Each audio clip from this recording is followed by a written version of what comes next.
Assalamualaikum, kami dari kumpulan J ingin membentangkan kertas kerja kami yang bertajuk Penjajahan Barat Membentuk Masyarakat Majmuk di Tanah Melayu.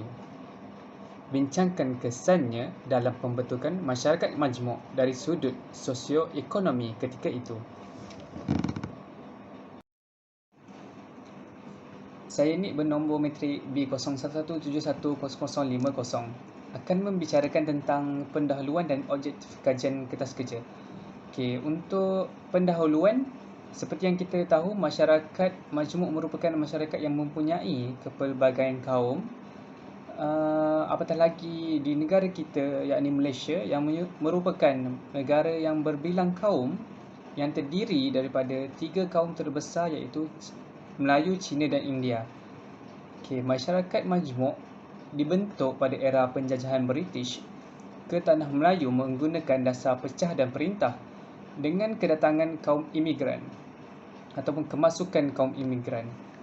Okay, pembentukan masyarakat majmuk ketika itu amatlah memberi kesan yang amat besar, terutamanya dari segi politik, ekonomi dan sosial. Okay, pembincangan ke atas kesan pembentukan masyarakat majmuk tentang sosioekonomi masyarakat, iaitu kita dapat lihat aktiviti ekonomi terbahagi mengikut suku kaum sendiri dan kehidupan sosial masyarakat tertakluk pada kaum masing-masing.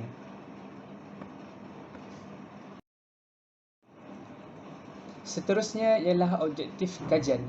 Yang pertama, memberi kesedaran kepada masyarakat untuk melengkapkan diri bagi menangani pelbagai cabaran kehidupan dalam masyarakat majmuk dari sudut sosioekonomi.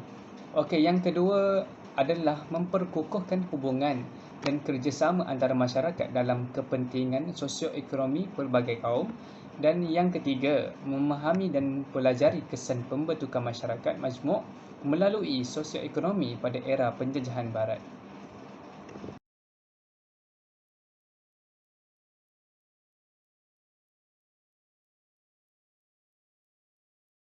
Assalamualaikum warahmatullahi wabarakatuh. Nama saya Muhammad Amiruddin bin Mat Zainal. Nama matrik B01171001. Hari ini saya akan membincangkan mengenai dapatan kajian, iaitu yang pertama, memberi kesedaran kepada masyarakat di Tanah Melayu untuk menghadapi pelbagai cabaran kehidupan dalam membentuk masyarakat dari sudut sosioekonomi. Pada zaman dulu, kita lihat ramai pedagang-pedagang Cina dan India telah datang ke negara ini pada zaman penjajahan British untuk berniaga. Daripada hasil perniagaan tersebut, ramai di antara mereka telah berkahwin yang membentuk pelbagai masyarakat. Contohnya adalah masyarakat Cina yang dikenali sebagai Baba Nyonya, dan juga masyarakat India pula telah membentuk sebuah komuniti Citi. Fakta yang menarik kepada kedua-dua komuniti ini berada di Melaka sehingga zaman sekarang. Selain daripada itu, yang kedua, kewujudan masyarakat majmuk telah menubuhkan satu cara untuk menaikkan ekonomi Tanah Melayu ketika itu, di mana bermatlamat untuk perpaduan kaum serta mewujudkan kesatu bangsaan, iaitu nationhood, melalui integrasi nasional. Hal ini untuk memupuk kesesamaan dan perpaduan antara berbagai kaum. Selain itu, yang ketiga ialah kontrak sosial. Kontrak sosial telah diwujudkan yang berasaskan persetujuan bersama antara kaum yang berbeza di Tanah Melayu untuk menerima, memahami, menghormati dan bertolak ansur mengenai status quo masing-masing.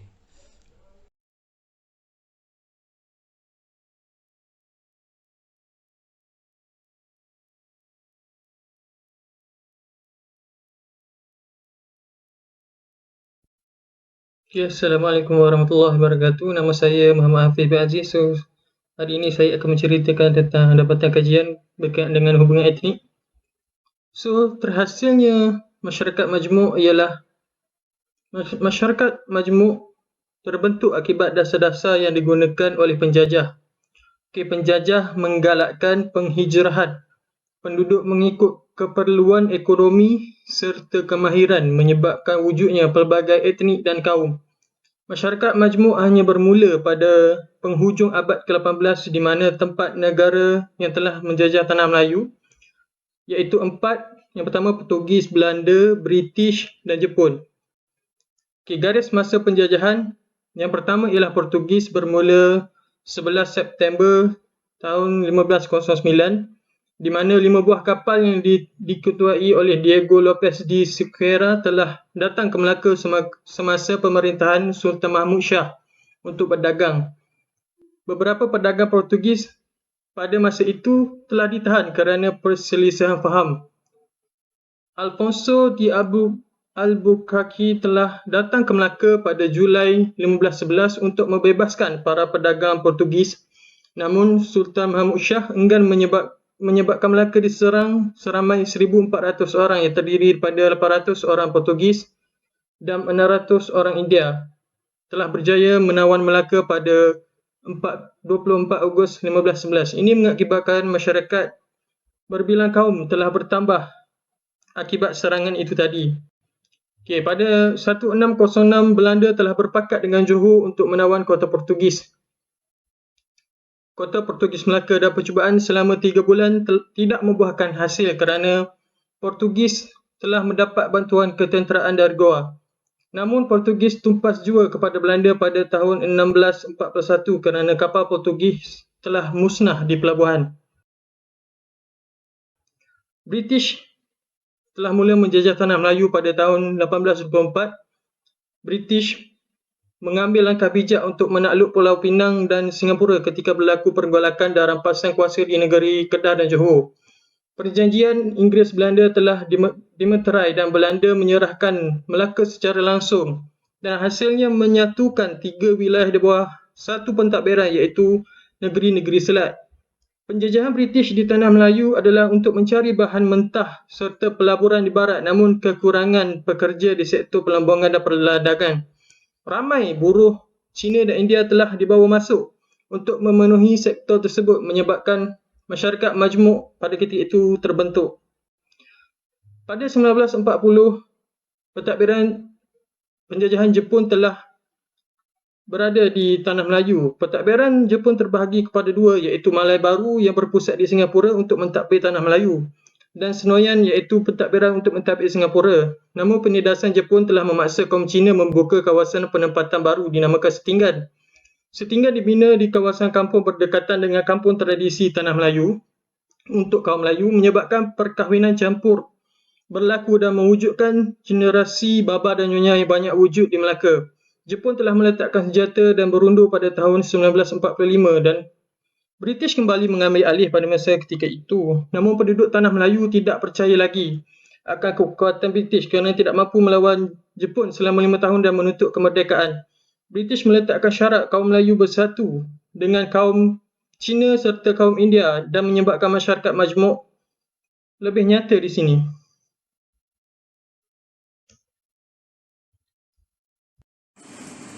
Memahami dan mempelajari kesan pembentukan masyarakat majmuk melalui sosioekonomi pada era penjajahan barat. Zaman penjajahan Inggeris memindahkan imigran-imigran luar terutama dari negara China dan India untuk bekerja di tanah Melayu. Kemasukan buruh asing tersebut adalah satu agenda ekonomi Inggeris bagi menguasakan lombong biji timah dan ladang-ladang getah. Keadaan ini dapat disifatkan sebagai pengeksploitasian yang dilakukan oleh penjajah Inggeris terhadap tenaga buruh asing serta sumber bumi di tanah Melayu demi keuntungan revolusi industri di Eropah. Selain daripada kemasukan masyarakat Cina dan India, turut berlaku penghijrahan penduduk Indonesia ke tanah Melayu. Situasi ini mengubah corak populasi di tanah Melayu daripada sebuah negara yang didiami oleh masyarakat Melayu kepada pembentukan masyarakat majmuk di Malaysia. Dilihat dari perspektif sejarah Malaysia, penjajah British menggalakkan perkembangan masyarakat secara plural melalui amalan pecah dan perintah. Pihak British telah menggalakkan kedatangan tenaga buruh dari China dan India untuk kepentingan ekonomi penjajah dalam sektor pelambungan biji timah, perdagangan dan peladangan. Penambahan penduduk dan peningkatan kegiatan ekonomi telah menyebabkan pertumbuhan bandar, jalan-jalan, rel-rel kereta api dan pembahagian kelompok kaum mengikut sektor ekonomi. Keadaan ini telah menyebabkan jurang perbezaan antara kaum pembangunan bandar dan luar bandar bertambah besar. Setelah kemasukan imigran dari luar, akhirnya lahirlah kelompok dari keturunan Cina, India dan asimilasi dengan budaya tempatan seperti kelompok Baba Nyonya, keturunan Cina dan kelompok Chitty yang berketurunan India. Asimilasi bangsa juga turut berlaku apabila perkahwinan antara orang asing dengan penduduk tempatan, maka wujud beberapa subkategori penduduk darah campuran seperti kelompok peranakan dan sebagainya.